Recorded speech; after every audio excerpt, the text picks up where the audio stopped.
Hey everybody, my name's Juice. Thanks for watching our Pizza and People content on our YouTube, and we also have more on our Facebook as well.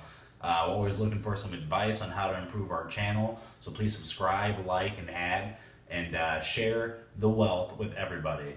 And today, the wealth is a big box of SEGA Genesis games that my buddy just dropped off to me the other day. Now, I don't get to keep them, but I do get to clean them and test them, and ultimately have a good time with them. So when I got this box, I was fully expecting it to be just sports titles like EA games, but it ended up being some of the better games on the console and in the entire library, and some of them were worth a good amount of money too. So I decided to make this video to show people if you ever find a big box of Sega Genesis games or Nintendo games, any type of cartridge game basically, here's a couple things you can do to ensure that they are clean and they're working, and then maybe ways you can test that this is not a reproduction cart. People try to go online and sell reproduction carts without even knowing that, hey, you're trying to sell me a Sega Genesis game that's worth $70, but actually it's worth nothing because it's not even the real thing. So let's check it out. So this is the big box of games that I was talking about earlier, and it is quite the box of games. Ironically, I did say there wasn't a lot of sports titles. There still is a good amount of them, but not compared to what most boxes are like when you get on eBay. So if you're new to collecting these games, here's a couple words of advice. I've already gone on to talking about the sports titles. You know, these are looking great and all, and I'm sure there's some of you who decide to go back and play these and like, oh yeah, it's fun, but they're not worth anything. Usually when a box like this shows up on eBay, it's a lot of sports titles. It's going to be an entire box of these, and that's why you'll find them for like 20 bucks. People are like, oh, a box of Sega games for $20. That's awesome. But that's because that's all it's really actually worth. And not to knock on the sports titles. I love sports titles. I play 2K17 all the time. But these old ones, just for the nostalgia feel, is not going to be worth your time or your money to collect. What you want to be looking for is games that were not produced a lot, even though they, in your opinion, they might be bad or good. It just means that so little of them were made that, like Castlevania, this is an expensive one. They didn't make a ton of these because it was already out on Sega and Super Nintendo, or sorry, not Sega. It was already out on Super Nintendo and Nintendo and all that, and had a huge franchise. As far as I know, this is the only one that got released for Sega, but it's worth a pretty decent amount of money, even as a loose cartridge. The other thing you need to look for in these boxes are games that are going to be fake, and a good way to tell is, for one, look at this sticker here.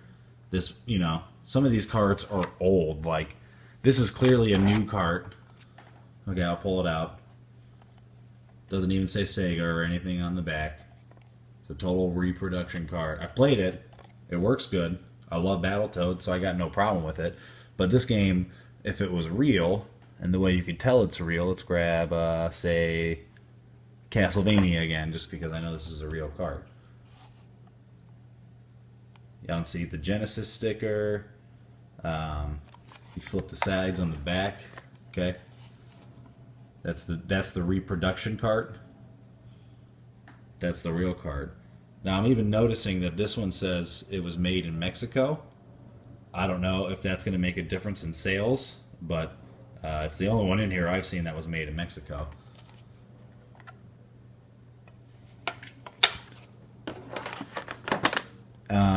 Another thing to look for, say a game like, where is it? Adventures of Batman and Robin. This typically is going to get you a good price if it's in good condition. This is not in very good condition. It plays. I did have to clean it. This one's assembled in USA, so maybe just the fact that it was made in the USA might get you $1 or $2 more. Streets of Rage here. Great game, totally worth playing and owning, but this isn't worth, say, displaying or anything like that. So another tip for a big box of games like these, before you just start jamming them in your Genesis like I did and being like, oh great, none of them work, just clean them all anyway.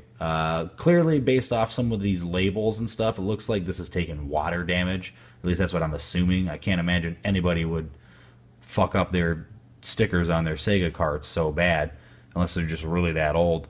But what you need to do to clean these is take some of this, okay, just a small amount of any type of cleaning solution, and then Q-tips. Sorry, my brain went blank there. Q-tips, any kind. Some people recommend blowing into the cartridge. I can tell you that that's not going to do anything. I'll use this FIFA cart because I didn't clean any of these sports titles last night because I don't really care if they work or not. But just so we have an example of what you're supposed to see. So obviously that is dirty. And the reason why when you put these in there and they don't turn on, it's not because the card itself is usually broken or anything's even wrong with it. It just can't make a clean connection between your console and the cart because of all the dirt and the dust. So what you want to do is take a very, very, very small amount. Like I barely even spray it. You probably, yeah, I don't know if you got to see that or not. And just wipe it around there like that.